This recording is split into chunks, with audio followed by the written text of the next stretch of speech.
the digital transformation between the collaboration of the actors, this is the benefit of a business network.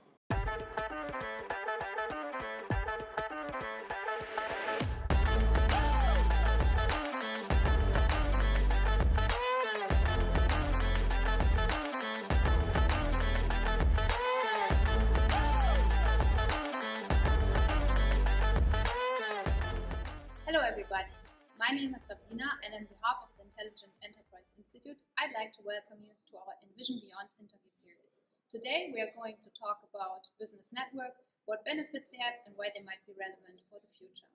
My guest is Professor Dr. Carsten Hahn. He's a professor at the Karlsruhe University of Applied Science and in fact also a colleague working with us here at SAP in the Technology and Innovation Report area. Carsten, can you tell us a little bit about your role at the university and your role at SAP? Sure. Thank you very much for inviting me for that topic. I'm a professor at the University of Applied Science for Innovation and Entrepreneurship. I started the professorship 8 years ago. It is funded by the Dietmar Hopp Foundation, and the goal is, because it is a splitting professorship, to bring more practical experience into the education. And I'm focusing in my professorship on platform business models, on platform economy, but also on the new things like token economy and crypto. Besides my professorship, I'm also part of the strategy office in TNI COO. At Technology and Innovation, I'm taking care to make sure that we also consider platform business principles in our strategy at SAP. Okay, Carsten, so let's start with a very basic question. So what is it actually that business networks do and what are their benefits? Well, a business network is a network of different businesses. And we say that in a network we have different entities, which is most likely different companies. And those companies are in an interaction, in a collaboration in between them. And you have business networks which are smaller, you have huge business networks. It depends on what are you doing, why do you collaborate? We all understand that a company has a supplier as a network partner, and they provide some materials for my production, for example. And for that, we have a business network, and SAP even has a product for that, which is Ariba, where the supplier can provide their materials to their potential customer. And we orchestrate that business network. So a business network is, on the one hand, an environment where the orchestration between the actors are acting together.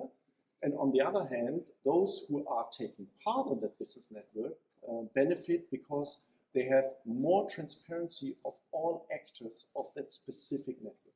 Okay, so I guess there's like the benefits are kind of twofold. On one side, obviously, the partners that are in the business network and that are collaborating, but also we at SAP, for example, maybe hosting such a business network. Oh, absolutely. And we at SAP, we not just provide solutions for the enterprise, which is ending at the door of the enterprise, but also helping them to interact with other enterprises. So we don't make just the enterprise intelligence itself, but also the whole network of the enterprise outside the enterprise itself. Okay. So why do you think the business networks are becoming more relevant, and how do they differ from traditional business model and the way companies interacted before? First of all, business networks is not something which is totally new. A business network is a collaboration between actors, which we do have already in 200 years ago on marketplaces in front of the churches. It's also a kind of business network where the people who are providing something are finding people who want to buy something. So this is not new.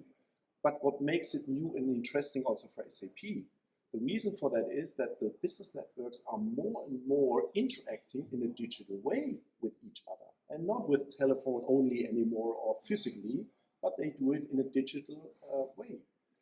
the same like we do, we not just go into a supermarket physically, but we also order something at Gorillas, or we are buying something at Amazon. So the digital transformation between the collaboration of the actors, this is the benefit of a business network. Mm-hmm. You already touched a little bit on the role of technology, but how do you think emerging technologies like metaverse, I mean, how do they influence and what do they change when we look at business networks?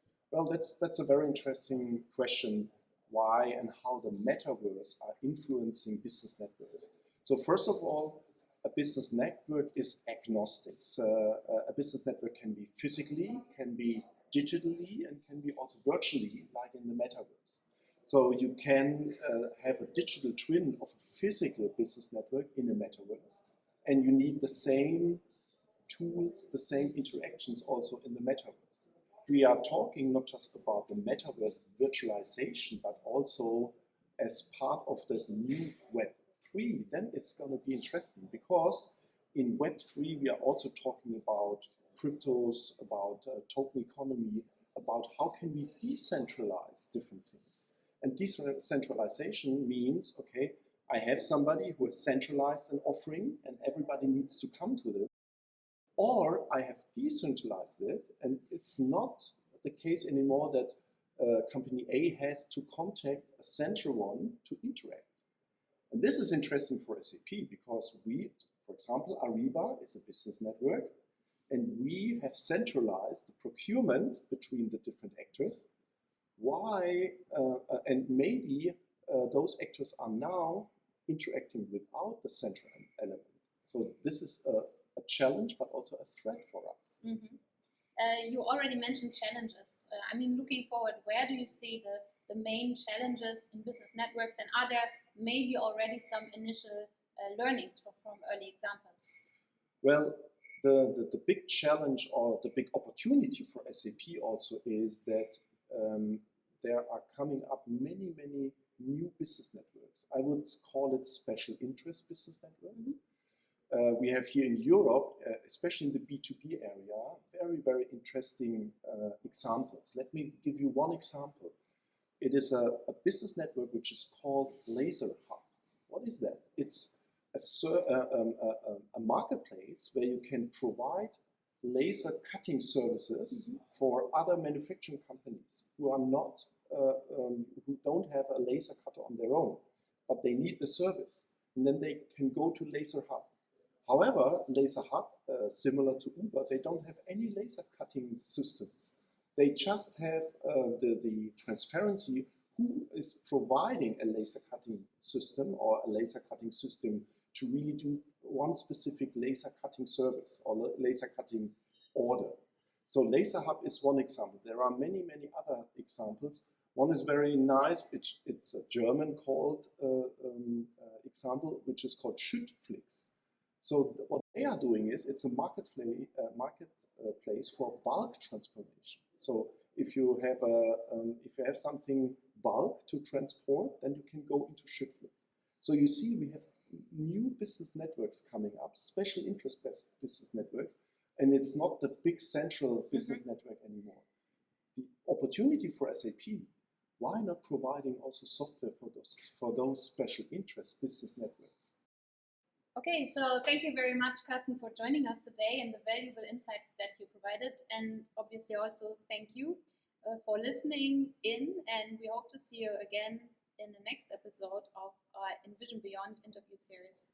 Meanwhile, if you're interested in learning more about the Intelligent Enterprise Institute or also the topic of business networks, make sure to check out our content library. Goodbye.